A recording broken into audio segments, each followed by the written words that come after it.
My peanut butter and jelly pie with graham cracker crust recipe is easy and delicious. If you're looking for a way to turn the classic after-school snack into a no-bake dessert, this is something you're going to want to try. Let's go over the ingredients. For the jelly layer, you're going to need 14 ounces of jam or jelly, about 400 grams. I'm using mashed guava paste, which I'll get back to in a minute. For the peanut butter layer, you will need half a cup of peanut butter, 120 grams, and 4 ounces or half of a block of cream cheese, half a pound of powdered sugar, 225 grams, 1.5 tablespoons of cream. I'm using table cream, 25 grams, a 1/4 teaspoon of vanilla extract, and 1/8 of a teaspoon of salt. This is actually 1/2 of my peanut butter cream cheese frosting recipe. For the graham cracker crust, you can use homemade or store-bought, but I highly recommend that you sprinkle an extra 1/2 teaspoon of cinnamon into the base.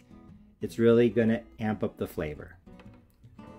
Like I said, I am using guava paste. You can use any type of jam or jelly you want. I just recommend that it's something that's thicker and that it isn't super sweet, so it doesn't compete with the sugar that's in the other parts of this recipe. But guava paste is my recommendation. If you've never seen it before, it's a brick, or sometimes it comes in a tin, a circular tin. It's basically guava jam that's thick enough to cut and slice with a knife. I like it because, number one, it's really thick, so when I slice the pie, it's not going to be runny. And number two, it's sweet and tart, so it's not going to make this pie overly sweet. As you can see, this looks a lot different than this does. So what I did was I sliced up my guava paste and I put it into a microwave safe container with 2 tablespoons of water and a tablespoon of lemon juice, microwaved on high for 1 minute, and then just mashed it with a fork. So, like I said, this recipe is super easy. All we have to do is pour the jam or the jelly layer in, make the peanut butter frosting, and then put it on top.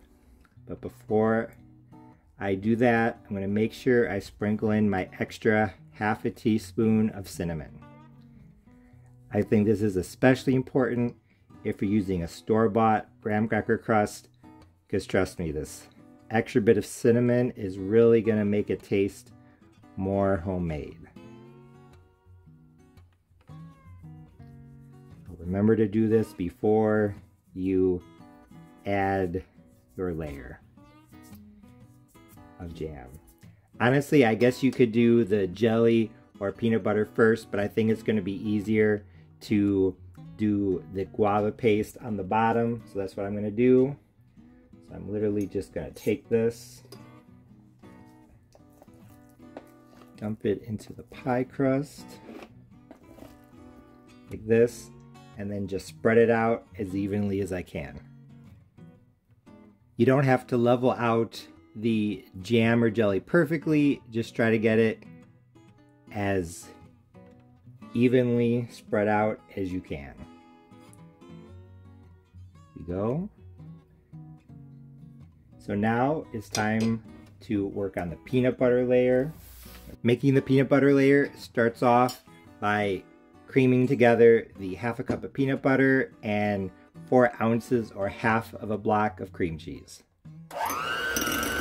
I recommend using a knife to help clean out the beaters so that they don't get too bogged down. You can go ahead and add the vanilla and salt now as well, so you don't forget. And now I'm going to start on the powdered sugar. Adding all of this at once would probably result in a powdered sugar cloud, so it's probably best to add this a little bit at a time. Maybe 1/4 at a time, something like that.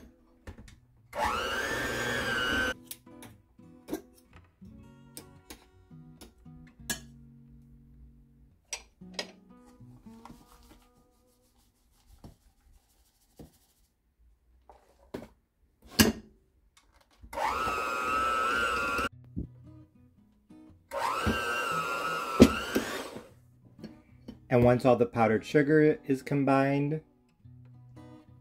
start on the cream. I'm going to add probably about half of it right now.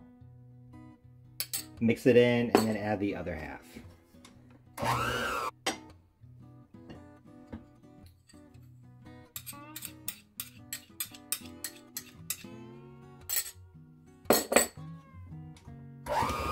As you can see, my peanut butter cream cheese frosting is now done. Quick and easy. So all I literally have to do is spread it out on top of the guava paste layer. Get it out there just a little bit more. You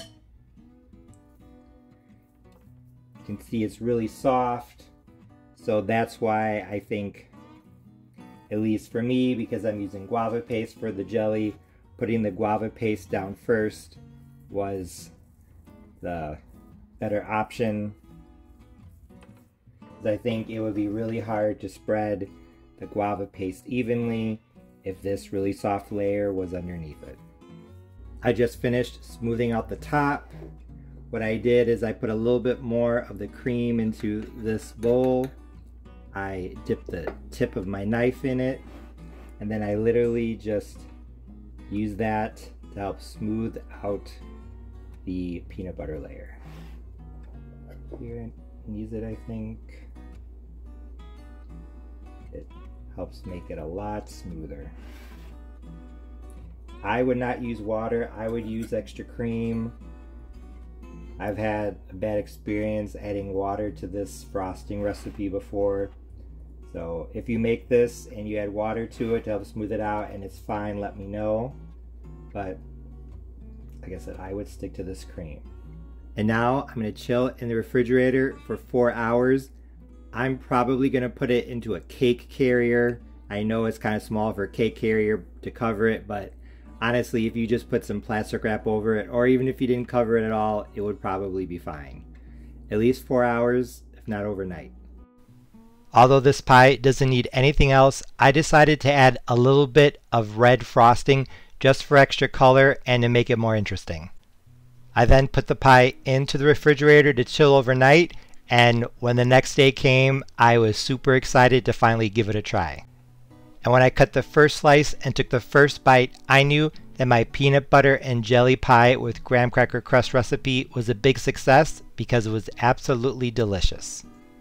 First of all, let's talk about the taste. The guava paste gave the jelly layer a really strong fruitiness, and the peanut butter frosting had a really strong peanut butter layer, I think probably brought out by the tanginess of the cream cheese. The graham cracker crust played a supporting role, the little bit of cinnamon really adding to the depth of flavor. The frosting did add to the flavor as well. It wasn't in every bite, but bites that did have some of that red frosting were a little bit sweeter than the others. Speaking of sweetness, this was definitely a sweet dessert, but it wasn't overly sweet.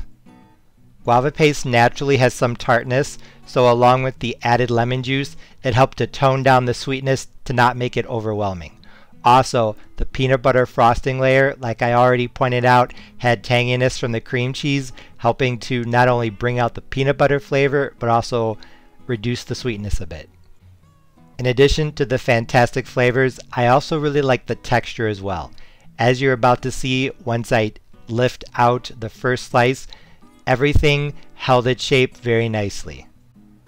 Like I said earlier in this video, I think guava paste is the perfect jelly because as you see, now that I have lifted out the first slice, it wasn't runny at all. Once I sliced the pie, the jelly layer was perfectly firm, so it made the pie very presentable.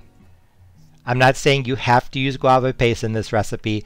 I know probably grape jelly or maybe strawberry jelly would be more traditional for peanut butter and jelly, but like I said, the texture of guava paste is going to help keep your pie solid so that when you slice it, it doesn't fall apart. So whatever type of fruit filling you use, I highly recommend using one that's on the thicker side so that your pie holds its shape, and also one that's not super sweet, because just like guava paste, you want something that's going to have a little bit of tartness in the background so that your pie isn't overly sweet. The peanut butter frosting layer was soft yet firm as well, so it combined perfectly with the guava paste. And along with the crunchy graham cracker crust on the bottom, there was a very nice soft and crunchy texture combination. Honestly, I absolutely love this. I would not change a thing. I think that this easy peanut butter and jelly pie with graham cracker crust recipe was a huge success. I honestly don't think there are a ton of suggestions or recommendations to keep in mind. I would just say that when you are choosing a fruit filling, make sure it's one that's not too sweet and that is on the thicker side. And when you make the peanut butter frosting layer, make sure you add the powdered sugar in batches so that you don't get a cloud of powdered sugar. Also, if you choose a peanut butter made of roasted peanuts, if you check the ingredients and it says roasted peanuts, the flavor is going to be a lot better. I forgot to record myself making the red frosting that I put on top, but just so you know, it's the same frosting that I used on the sugar cookie pie recipe, just with red food coloring instead of green.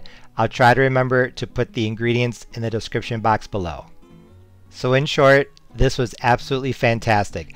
I thought I did a really good job of capturing the elements of the traditional lunch or the classic after school snack, but in pie form. If you make this, I know you will love it as well. It would be perfect for kids, adults, anyone who loves peanut butter and jelly. As always, thanks for watching. See you next time.